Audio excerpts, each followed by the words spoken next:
အသက်16 18 19ဝန်းကျင်လမ်းပြောင်းနေတယ်ဘယ်လမ်းကြောင်းရွေးရမလဲမသိဘူးဘယ်လမ်းကြောင်းကိုငွေကောင်းလဲရေရှည်အနာဂတ်အတွက်အဆင်ပြေနိုင်လဲဆိုတော့တဲတဲကွဲကွဲမသိတဲ့လူတွေဆိုရင်အဲ့ဒီလမ်းပြောင်းနေတဲ့ပြဿနာဘယ်လိုဖြေရှင်းရမလဲကျွန်တော်ဒီဗီဒီယိုမှာပြပြပေးသွားမယ်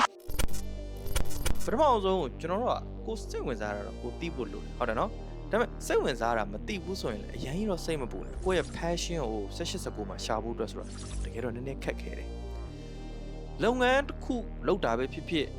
ဝန်ထမ်းအနေနဲ့ career လမ်းကြောင်းတစ်ခုရှောက်တာပဲဖြစ်ဖြစ်ဝင်ငွေကောင်းခြင်းမကောင်းခြင်းဆိုတာဘယ် career ကိုရွေးတာထက်အဲ့ဒီ career မှာကိုဘယ်လိုလုပ်နေလဲဆိုတဲ့အပေါ်ပို့မှုတည်တယ်ဥပမာဒီ position တော့ဒီ position ပဲဒါပေမဲ့ကိုရတဲ့ pay rate နဲ့တခြားလူတယောက်ရဲ့ pay rate နဲ့မတူဘူးဆိုတာတွေကလုပ်ငန်းဝင်တွေမှာအမြဲတမ်းရှိတယ်ဗျ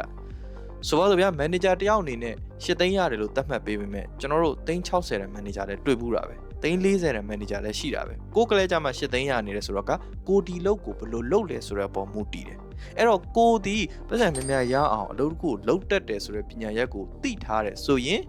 ဘာလို့ဝင်လမ်းကြောင်းပို့ပြီးတော့မကောင်းနိုင်ဘူးလားဆိုတော့ဘယ်အလုပ်မှာပဲဖြစ်ဖြစ်လုပ်ပုံလုပ်နည်းပြောင်းလိုက်ရင်ဝင်ငွေကောင်းလာနိုင်တယ်ဆိုတဲ့နည်းလမ်းကိုကျွန်တော်နောက်ဗီဒီယိုထဲမှာပြောပြပေးသွားပါမယ်နောက်ဗီဒီယိုကျွန်တော်ရဲ့ TikTok account ထဲမှာတင်ထားတယ်နော် profile လေးနှိပ်ပြီးတော့ဝင်ကြည့်ပေးပါ